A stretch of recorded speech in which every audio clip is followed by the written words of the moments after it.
Assalamualaikum warahmatullahi wabarakatuh. Kembali lagi bersama saya Pardika Liza di channel Akademia.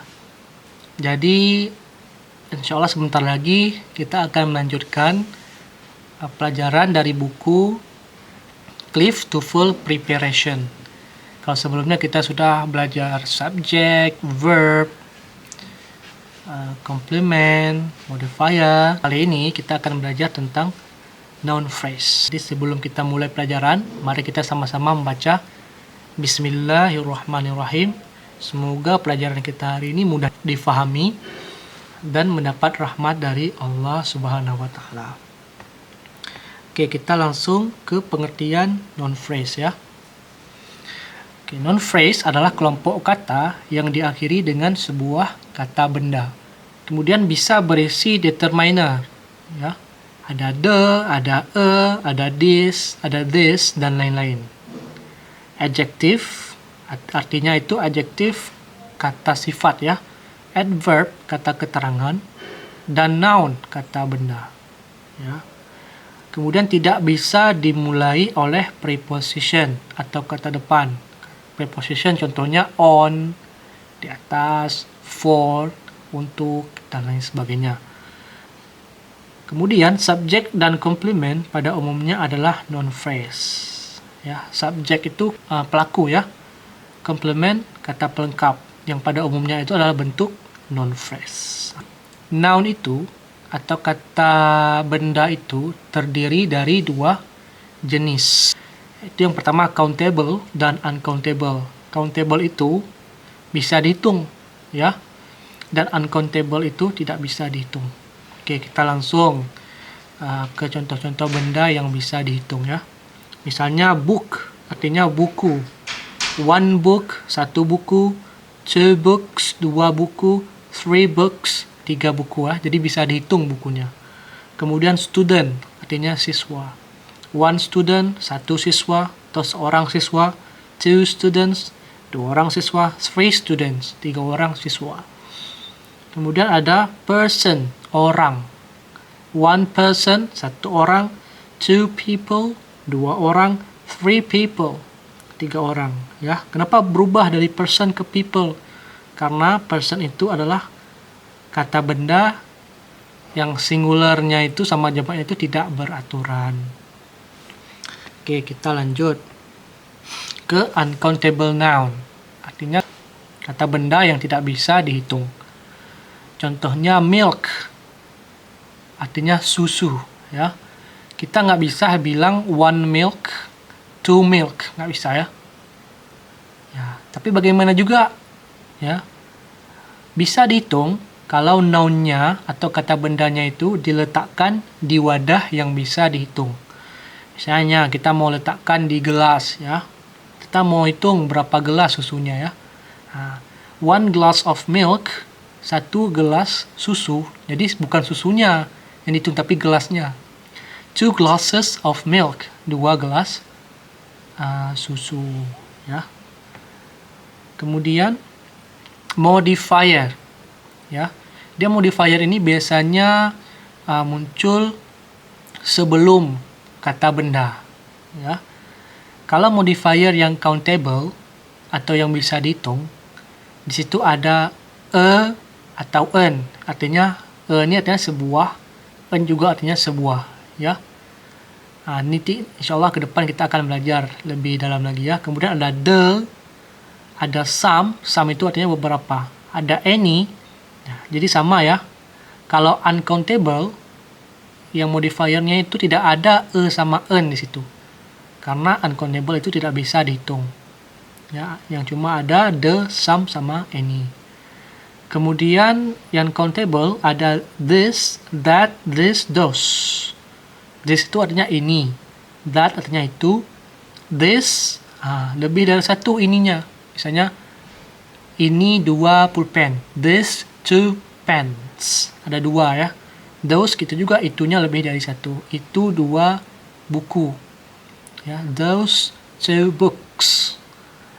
Tapi karena uncountable-nya itu tidak bisa dihitung, cukup ditambahkan this atau that saja. Selanjutnya ada none, one, 2, 3. Ya, none itu artinya tidak ada. 1, 1, 2, 3. Ya, uncountable cuma none saja. Tidak ada angkanya ya. Kemudian kalau countable pakainya many. Misalnya banyak buku. Many itu artinya banyak ya. Many books. Ya. Kalau yang uncountable, kita mau bilang banyak susu. Much milk. Nggak bisa kita buat many milks ya. Kemudian a lot of. A lot of itu artinya banyak ya. Di sini juga bisa diletakkan a lot of. Kemudian a large atau great number of ya. Kalau untuk countable pakainya a large great number of artinya banyak di situ. Great number atau a large number itu artinya banyak. Tapi kalau uncountable tidak pakai number ya. Bedanya itu dia diganti dengan amount. A large amount of, banyak, misalnya banyak susu, a large amount of milk. Kemudian countable pakainya few ya, a few, beberapa. Tapi uncountable pakainya a little ya, beberapa juga ya, sedikit ya. Kemudian countable pakainya fewer than, lebih sedikit dari ya. Tapi uncountable pakainya less than, sedikit dari. Nah, itu bedanya ya. Kemudian terakhir ada more than, dan di uncountable juga pakainya more than, artinya lebih dari. Kemudian kita ke irregular countable noun atau kata benda yang bisa dihitung tapi perubahannya itu irregular, artinya tidak beraturan. Nah, seperti tadi ya kita udah lihat person ya. Berubah kalau lebih dari satu orang ke people. Kemudian foot artinya kaki. Kalau lebih dari satu kaki, kita bilangnya feet. Woman, seorang perempuan ya. Kalau lebih dari seorang perempuan, kita bilangnya women. Kemudian ada child, satu orang anak. Kemudian ada children, banyak anak. Kemudian ada mice, ada mouse, tikus. Kalau banyak tikusnya, kita pakainya mice. Tooth, satu gigi. Kalau lebih dari satu gigi, kita pakainya teeth. Dan man, pria, kalau lebih dari satu pria, kita sebutnya man ya. Jadi tidak beraturan. Nah, kemudian kita lihat beberapa kata benda yang tidak bisa dihitung ya. Yang pertama itu ada sand, artinya pasir, news, berita, advertising, iklan, food, makanan, soap, sabun, meat, daging, information, informasi, ya, dan lain sebagainya. Ini cuma beberapa saja yang disebutkan di sini. Kemudian kita langsung ke contohnya ya. There are too many advertisements. Ya, ini uncountable. Jadi kalau advertising itu uncountable, kalau advertisement sama juga artinya iklan-iklan ya. Jadi beda penulisannya. Itu jadi countable, artinya bisa dihitung. Artinya there are too many, ada terlalu banyak iklan ya. Too itu artinya terlalu, many banyak, advertisement iklan. Kemudian there are too much advertising. Ya, jadi kalau advertising karena dia uncountable, jadi kita pakainya too much. Nah, ingat ya tadi much dipakai untuk kata benda yang tidak bisa dihitung ya. Kalau many untuk kata benda yang bisa dihitung. Kemudian beberapa uncountable noun seperti food, meat, money, sand bisa digunakan sebagai countable nouns untuk menunjukkan jenis yang berbeda. Ya. Misalnya tadi food ya. Tadi kan food sebagai uncountable ya, nggak bisa dihitung. Tapi bisa digunakan juga yang bisa dihitung ya. Kalau untuk menunjukkan jenis yang berbeda.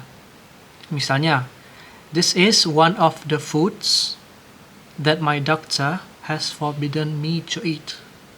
Ini, this is artinya ini, one of the foods. salah satu makanan-makanan. Nah, jadi sini kita pakai S. Kenapa pakai S? Kita pakainya sebagai countable yang bisa dihitung ya, karena salah satu jenis ya makanan-makanan that my doctor, yang dokter saya, has forbidden, telah melarang saya to eat, untuk memakannya. Nah, jadi uncountable nouns tadi seperti food, meat, money, sand juga bisa digunakan sebagai countable atau bisa digunakan yang bisa dihitung jika untuk membedakan jenis-jenis tertentu. Kemudian, jadi time ini bisa digunakan dalam bentuk countable dan uncountable sesuai dengan konteks kalimatnya ya, situasinya ya. Kita lihat nih contoh yang pertama, we have spent too much time. Kami atau kita sudah spend ya, menghabiskan too much time. Too terlalu, much banyak waktu. Kita atau kami telah menghabiskan terlalu banyak waktu ya. Nah, jadi kalau dalam konteks ini digunakan much yang menandakan itu tidak bisa dihitung ya, kalau waktu secara general atau secara umum. Tapi time ini bisa juga digunakan dalam bentuk countable atau bisa dihitung ya. Kita lihat di sini. She has been late for class 6 times.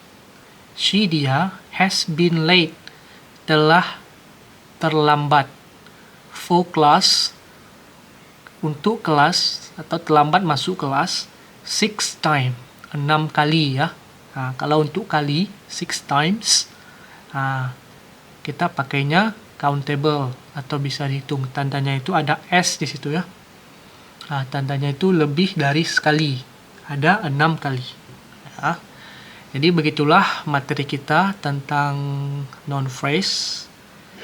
Semoga teman-teman semua bisa memahami. Kalau ada yang belum paham nanti bisa ditanyakan di kolom komentar. Nanti insya Allah saya akan menjawabnya. Atau nanti ada teman-teman yang mau menjawab juga dipersilahkan ya, untuk menerangkan kepada teman-teman yang belum mengerti. Mari kita akhiri pelajaran kita kali ini dengan membaca Alhamdulillahirrabbilalamin. Semoga pelajaran kali ini bisa dimengerti dan nanti bisa diimplementasikan ketika menjawab soal-soal TOEFL dan supaya mendapatkan hasil-hasil yang memuaskan. Oke teman-teman, insya Allah kita bertemu lagi di video selanjutnya. Akhirul kalam, assalamualaikum warahmatullahi wabarakatuh.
Insya Allah saya akan menjawabnya.